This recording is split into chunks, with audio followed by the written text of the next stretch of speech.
Tu nisi amazing stories o le mamalanga e whai e nisi tala. Ta a mata mai I olo te vatu sole na foi e tu loi Australia ni par mia asia ni to la wa. Yo e. Le la sa mata tu lawa tau nui whanua le whainga malanga a le fionga le pale mia ia malato vaenga sa malanga I tu I lau. No to fo. Ia. Foi lea le whainga malanga ia walanga so tau awa to E lau ma Samoa. Mantua I le ofiso to E lau the Toke Lauan Affairs I te tono Samoa. Ia mantua foi la. O a malanga o I le vaa tato vaa Samoa malanga I to E lau. E ave I fuala au ma mea ai ia whapia foi ma mauta a inga mai atu no I whafo. E whapia foi to E mai si ole. O le moto to E lau e atu I Samoa. Ia. Ia. O te vatu I nei minsta ma sui minsta o kapeneta na sa whai malanga fatasi. Sa o vai atu o fiu, sa o vai atu ia Whawo. Moe whawo, sa o vai atu ia hanta. Seua muli. Ia whero langa tei tangata o le au malanga. Ia o te li lope to fisa pasese ale na whanua mwhai o na o e tau silfia. I'd be surprised if na carry wa mantua le na ratu le vai Samoa. They had more than 30 people on board. Yeah. Ai lango le vai sawa o no winga le ato se lua tolu asa o malanga. 28 hours. 28 hours. Yeah, nai mana. Ai la tala I o wa ia ele I longa o na uma I le malanga. O le ping ma o nei le fto a tau nu ele va ai I Samoa. Ai le tala le o te vatu pen front page mai le obsewa. Ua ofa ele ua fola le fionga le li pale mia. Ia to e lau. Toke lau. Le a fai ia le meo le. O le wafu. Le penta e mo I tele sta te milanga o tele ta te ta alenta ta ai ni va yaso. Il tele sta tu te mi research ale la manga fainga me laiti. Al le pena ta no mo silfia le tu. La so fina ngalo tala le wa. E ele tangata le na message mine. O AVCC mai fo ele le newspaper le observer ia ni tala. Ma tau wha le angai matua ina whapia wa whaingi polo misi le fionga le li pale mia. Pena whatutula e patelo taimi. E sila fia mai loa le fionga le li pale mia. Le whai ia a Samoa matua e lau. E loa le ona o le vaa tātou o lo o servicinga le vaa o Samoa matua e lau. Iai fo ila taimi iai whainga paanga a le tātou atu nuu matua e lau. Ai o le langa le in terms whapea e lato te ofaina ni mea mo to e lau. Sila fia palmi o to e lau o le lalo o le malo o sila. So mantua wa una langa sa about 4 or 5 years ago sa fai ele survey. Sa fai le survey whether it's a wolf or a malaiva lily. Mo to e lau I le vao to e lau ma New Zealand. Peila tulanga na I'm not quite sure po lale outcome whether e avele fa mua I le malaiva lele pe avele fa mua I believe e avele fa mua I le wafu ona ele se o nga ele e mafaina se e ni vale tele so most probably ole offer le New Zealand a lewa ave fa se e foi mo pe no fa atu ta tia se ia foi tau no I whanua ma fai se malolonga le fionga le li pale mia. Ia ona tātou sa ili le po le ase tala sao. Ia na tu avatu ele o se tala le ma malu tātou au whaafonga. Ma whanua pe tu lang fo lele a ole I au mai foi. Ia pe fo fonga ina le fionga le pale mia in tu susinga wa le tu mo sava no le media ma le fionga le pan mia au oi ma tato uma psychological thinking eleva le pale mia o le ana na ofa ina yes au I la tatu te loai le onga tele o le mo le fai o news e au noa ma fetu nai pe tala fia ngai pe sao ele anu sa fo se vai o le fionga le palmi ana ia forfolaina au le fa tapo ia samo Pea no fatu tule po te leta tonu. La fionga le li palmi alo o ia si tia the protocols, the procedures and policies. O I fo o te fa fetai lava tule epa. Mai le ta ele o te ta tonu fo e te ioia. Te whawhetai le whai unga le wawhai le fionga le li pale mia ka puch uma le media Samoa. Ono lea, to i ngā mea le nei, e leo mai a mai le a mio tonu ma le mea sao. Ai o mai e taula lama le a mai ngō lato tala. And I know le fionga le li pale mia nā te si la fia le tūlanga lea. Ia, mana ia. Ai tatu taria o te ele mau le fionga le li pale mia tari me. O te non a ui mai I se vanga tustusia na malo po sa vali po fera ai I lo tatonunga na o ele feita wina I oe. On pan mia tanga te lava fetala. Mai le ma faino na faia se fai unga fa pia. Ana fa no me sa mo. O le mete le. Ya. Anu sa e ise ko e lau fai kala o I tu lou le mamano me ano to ke lau. Ai te levo di sao to ke lau I le tunu o Samo. In fact, o lewa e fai mai nei tula epa. O le ia o le numera a le o lo fa o le ofiso to e lau. Ona e masani na mafso tai. Man to fo le no fai atu. Le na wo te I le sa o le wala au e fa momoli mai ia fangu fai sua na to e lau. Mai la le fa ununga le o le ofiso to e lau. So it's a good, le wa e fa so mai. I will get in touch with you tonight that matapo kalami e a mai sanga Mane o tatala no fo I atu e lau. O te mantu ai le tato o ana po I le. Mona. Oh yes. Te fai sa tala fo I le I niau langona. How do you feel? I to tonu au mai ata lea. Tu le pa mantua fo le no fai atu. Ile tato atu a tato no nofo a. A mata fa solo a previews ma mea uma. Ai ina wa a mata lona screen mai le ata. E malingi koi mata o na whalongo atu le usunga mai o le pese lotu. Na sau le background. A mata mai ala yala. Pea no fai atu.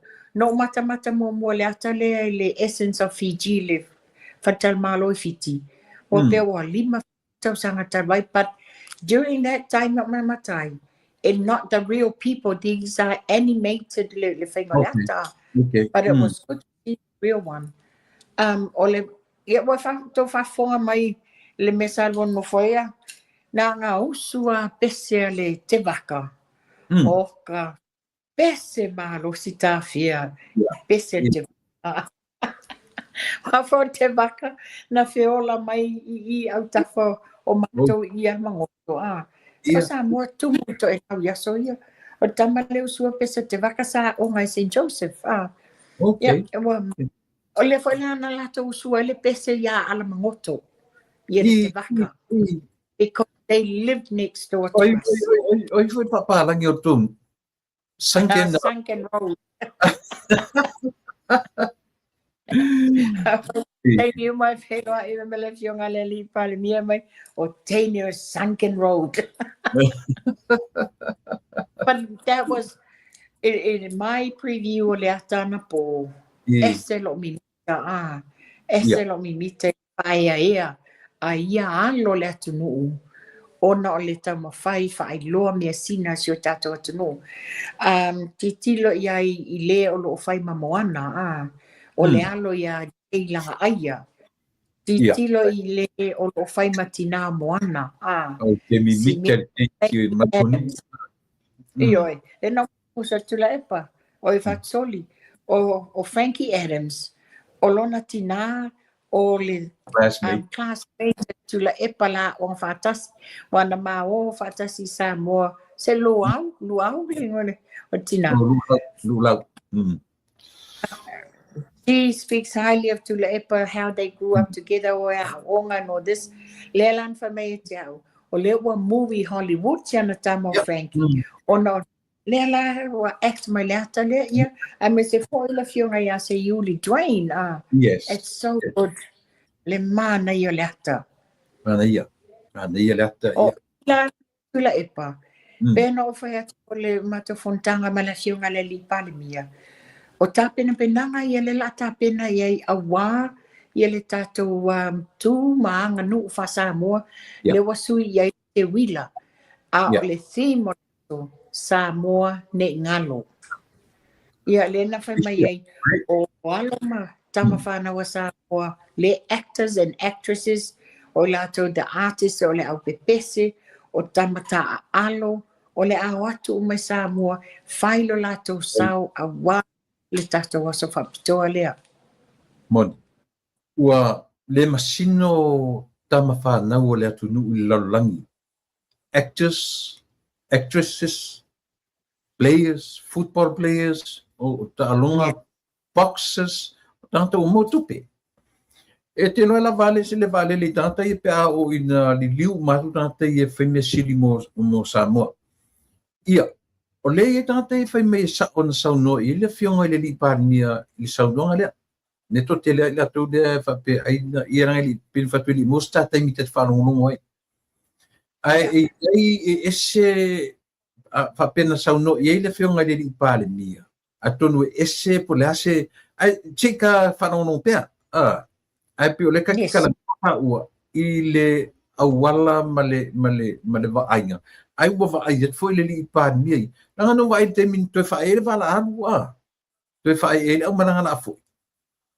Lev man fea ngai toi lau manei ni wha e li ei ni wa fui o tu wapea tuta le lei i uta i atu e lau. O te a foi whamu i le sau noanga lea le whaowa ai le taimina whae e ai le waane e ave ai le fionga le li palemi e tai. Ona o ta whea malona tamaa. Ia i taimi o sa iele la lona tu fine sa nofo le tamato e lau sa malanga ai foi la to e lau a le la to tala na e le se wafu e atu paka le va ai tai le sami ia no atu le ta mai va alaiti a wa ina la ula to yuta me la o e anga le tau so wa le sami ia no ia maula pipi ina ia awone i Ai malisi mea le te baba ai atu iai tustusinga ia mai lungole. E iai le whanua. Pe eka, pe tolu eka, pe afa eka po lea. Pe eka, pe afa eka, pe tolu eka po lea lama tu inga te leo whanua. A le whapena i whanua na ofa le to ina o tule epa. I lona fui vai teimi. E whai ma e ave mato e lau. O e tau se nang waru ta vai aso pisiri ai pane ia e tau maua se vangai whanua ia. O lau, if I remember right, tula epa. O le whanua sa whamatu i le autonga. O i songi. Le au toila. Autonga. Tonga. O na iai lo tau songa tamato fina lo tama. Maata and her husband had a sa yele la profile nga luenga malo tonga asa no fola I le fale le songi. A ole auto ele. O le sa fa matu se vaenga I Savalalo. Le sa to hotel ale auto e lau I Savalalo e au tafaton to titia fasanga I male o ngata posa ia e ia male si vaenga le yutai a foi tonga I mato na lai na ole a ai ole auto e lau. So I'm not quite sure if it's any of those lands le ia se fesuia inga le nei. Ei. Ia, pena fai atu, le I lava se taimi mai moina ai le tūranga lea. But tu singa I au mai. Mai to tele la tu I te wawa ai atu la tu commenti au mai. E sa o tanonga ai pe ise to ina to lau na whailoane na ofatu to ina tu le epa ia se vaenga whanua. Mo to lau ai o mai te mnei I mo se mea. Ai ai po tau sa ile ia to ina le foi motu I am turang whapena. Ia ngā whapena me na ofa na ave I o e to ina le ofa moto lau. Ali iai se mea na maua e o mai te mnei. Ia e mautule officer to lau I Samoa. Ia I Savalalo. Savalalo. E mana ia la le wa memta u ia tu le peta ba te stafa so ai le le vai aso le ona le pe no fa o le ia o te foni o le fa u le to ela so I'm going to give him a call and then give o le atonu o le afole awala na faile sa no ngala fionga le li palemia. Was that related fa pe so soani se tulanga tau le wafu or whatever. Le fa pe ai ton pitonu te tele o to elau na ofara to ina tofu le pitonu umale eka no winga to eka pe o fanua Samoa na fola to ina e ave ma pitonu e toru to elau pita ele tupu ele ese mentu Larry ma o nuia to elau o nukunomu a tafu Yena Malesi. We're going to find out more. Yeah, mena langa ua faita po kala meri I ese temi na ta anga I temi na ne te wangalo e te ule mele tula epa. Ese o mātou New Zealand. Ia wa esi da fia fo le menta tau ye New Zealand. O le pasi o ta vale do ato le Samoa. O le savali le awala te ilo le Samoa. O le o I fale o loa o le Samoa o lo talu mai na matau no mai le so varai le was fale le sto na esas o faso o tele I fe tawi lava I se Samoa I mea le nei ma feo ai ana nafi maalu fia I tula o ma feo ai tono le o le mole I Lakewood o tele ba ai se tangata sto atasia ai ona tele o le no ia malata foi dia ai ona o le nofuanga le te lua iai ia o nofuanga o tangata lava le afole lava le se lenima ona o ngei Long Beach ese foi le wingo la tala o fa mama na la no me tangata fa pesa o la ia le winga le fa sa o al finga la tala ai ona o Long Beach ia mantua to tele e no nofo lata le beach and all this and it costly for ila ia no fuanga and ia ai tele vai tele le no atono ai ia nisi no fuanga to tele ai ia le mamalo le atono o vai ai entatu feo ai e to tele samo no foi ai pe no foi tu o le tele o le atono was out te tanto e se longa o le lotu da sosa longa ni mea sam ai le pela mele e tato New Zealand e turo ta vale stop sign a kalo mele samo ia oi ma so se mea ke ele mau nei ia na uno mo mawina se ia vanga na lava me ia Samoa ma me va pena e vai o no ia o tam le tu le epa ia mantu fole no fa te te la ton po o le wo fa mai le mau le tinaya mai ava bise kota ia ole atatu to fo I farmasinonga ile palota le asa fata o fa persone when are you going to stop to le epa where do you stop ale fo ona nei le to fa lo tu le sa amataita o manga o le lato case le nei o lato tau sanga le le tūlanga o te whono. Yeah, yeah. Le whape le na amata nei whape le malolo. Matua I le malolo ai masi Ona o lea. Na te le talia ina la valonga defeat. Le foi la wato e whaile nei by election. O lea foi la wato e lo pala I o na fofonga. What is that? Back out.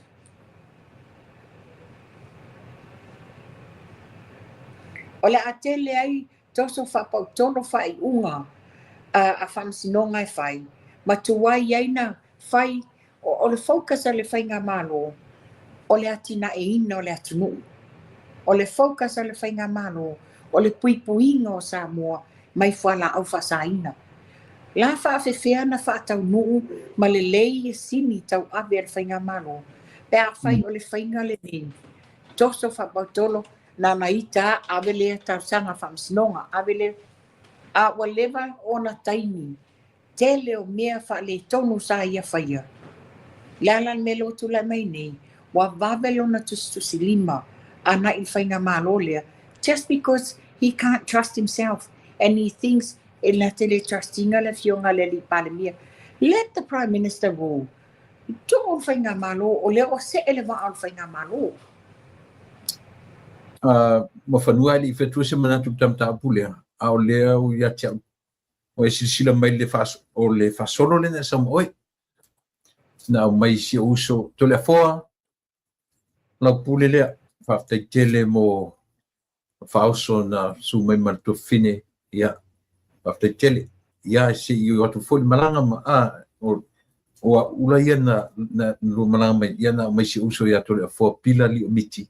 Ia masio na fatua o ni te tuerenga whaftai tele ia mo le whaoso na tau au ina mai le ngata I lea o I whaitanga o lava ia male oso te lea li I ma whanua li pi o le whao ngā tutunu atu na whaia tātala o na lea whai ma whaia tu mea o mantua ia le ngata I lea li I ma whanua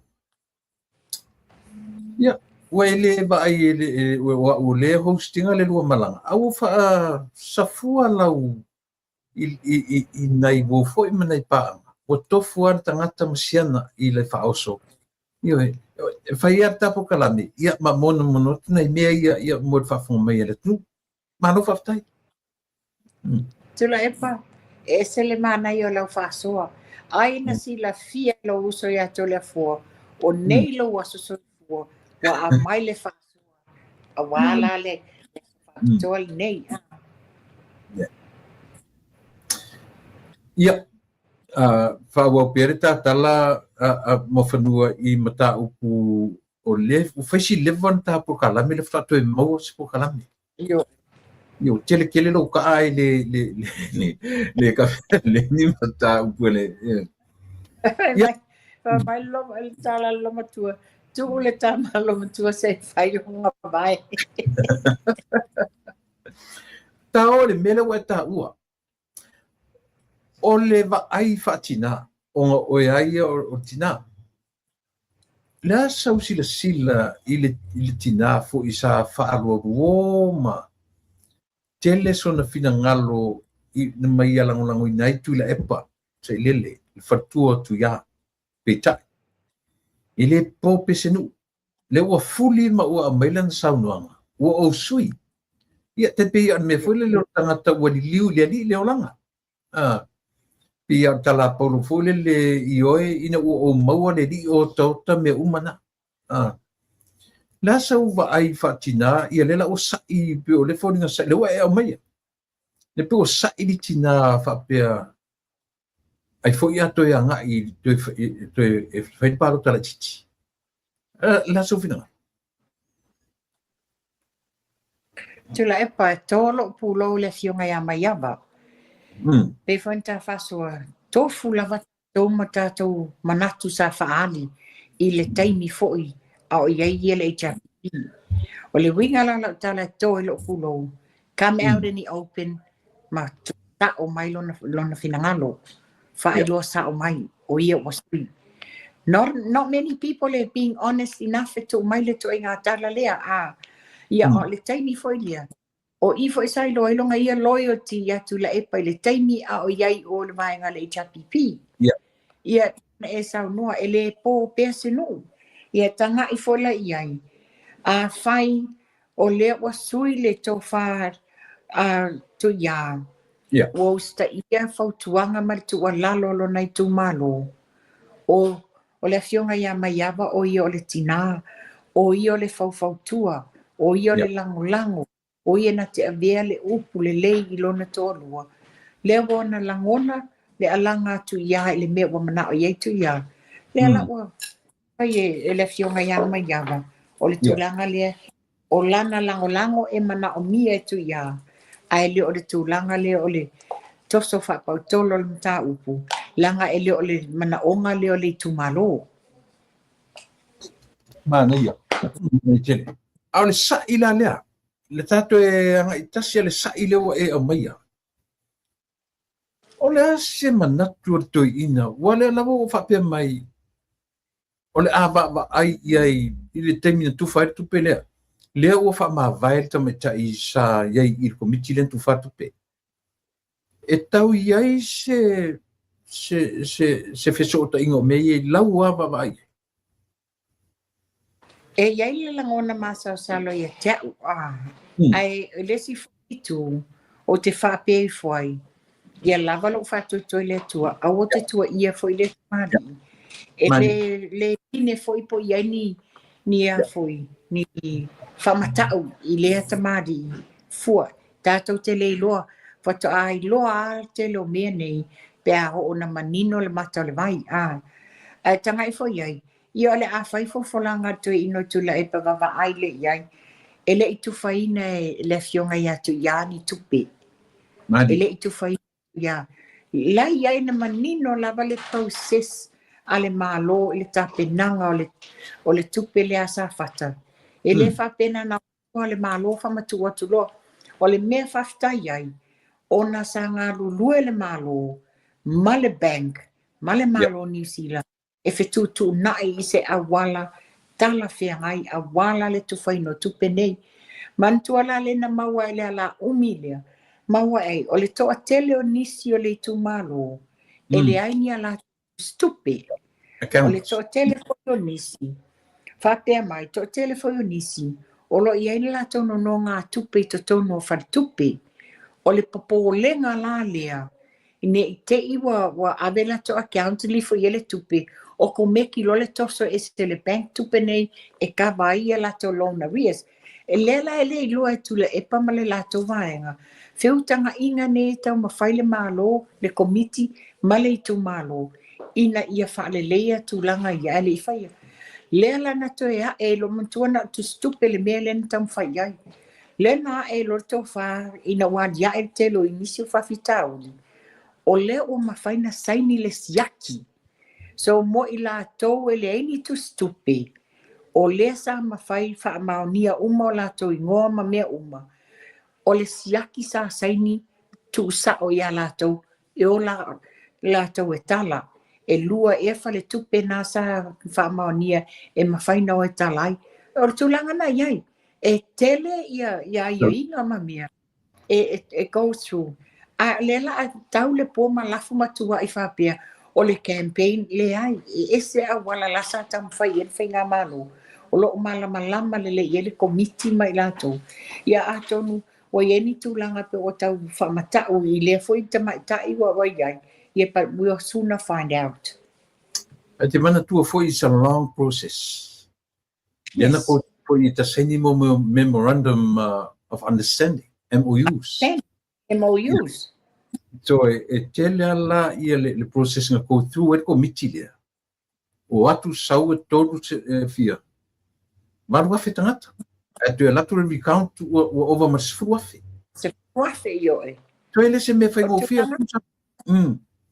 Se me fai ngofia e mantua foi la. Banks, they don't accept e tasi le matai tusi o le ngoesisi e le tadia. E toi ave uma whaasa o uma mea nei. There's a whole process that people go through. Yeah. E le whapiela pe o tūlango mea sa whai e lato. Wha la tua na whai. Le hai e lo tūlanga na le whai e tato mea nei. to le lava la fair enough to sanga na ba ale window kusa le window le lento ta pina ya process le so 1 year window on olea ele titi ele la o tu fatu le tupe ale la fa nga se tu le pa le me fole to tap le se sanga me le mare temi ya mangele yo e man tu foi tu la epa o ia foi le o to ina foi le malana vaenga le no la o le se tupe fa nga le fast le tupe no this o te tono mo te fono le fa leo o ia lo mo mele tala sa ta ule ta ia fe mo tu pa lo mo mena na tai varsela vai le tele le hia sei ma le tele le tala fatu a le wa manino mai watu wa matu watu le ta ia fe se lau a tangata te tono o tu stupe ma meni ia mantua ia fa na piti ele ina la tu stupe sa sai ni foi la fe ngaina nei e mai ole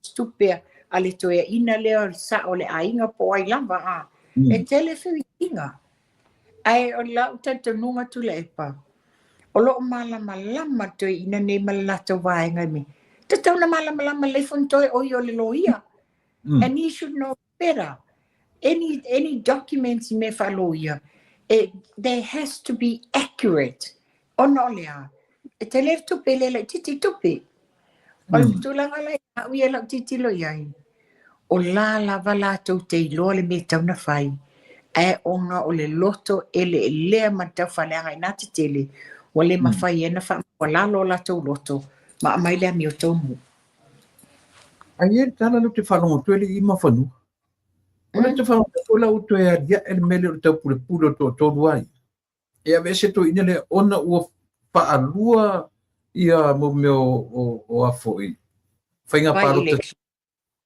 ai wha fitu pa election fitu pe var Valo le 2021 ia na toi lalo popo le ala fa o mapun toi mapuna toi o toi mapuna e foi to ingatana o le vese to ina le ona le tala fe ngai i se fa nga malo ma se van fa upfai le tula i pe o se leader e tai ia se vanga a ua fa ina fa fia le fo ko ia le po foros wafa te ti ai ta linga ti nga fo fonga le tunu longo pea i la pisi a mai e la tau nei. Nga le mita i a whea iai. E mwhaina la tau whatino inga. Ia wasa oilole nga. Wasa oilole fionga le wa whai ilangi fo launga ta ia le e ka le sia katoliko. Whai mai tu le epa, eng masesio o tau anga wa. Ia tau mai le masesio o tau i se loto po se whatu. E mwhaino e se tu le epa. Wa le mana tau tau Sale tau na tau whaata tali by elections. Sale tau ana tau i loa le election mo 2021 e le whael by election. Na whae inga loa ave ese loa. Sau tia na ia pulu mana ia ta inga wha leadership with taimi tangi ta i elo na tau la i mai tofi. Mana ia. Ia alangan mana tu fin mai alil matano. Tu la epa. Tali tonu mai la tala le. O atu le lua hafe tolu se fulu o le mau ale malo se tulep. E pepelo mana tala e mautino ato e run mai fo ia le pa. Ia, tau whengai no whanu. E moni sau noanga ali. E fika ia e pa. O le la alua le tolu pa e inga o mita i la wha mawai. Well, e se a wala sa tam whai e wha mawai ai e wha peola na pa e muli lua fis huono. Le pai inga ngā ai o ina wa whatulanga ia le whainga pālota tangata e tamo e le lua olo tasi ai toi amai e lalo no ingoa a le mea lena maa ua whapea o le ale alu ai o lo nata di i le la sawe tawa a le wai wawonga ilo inga le watu lai mai ia lau le mali e toa na form up lo ki ele fast o ina la lea na ma ini e lota mai vai o tu le epa. Ia.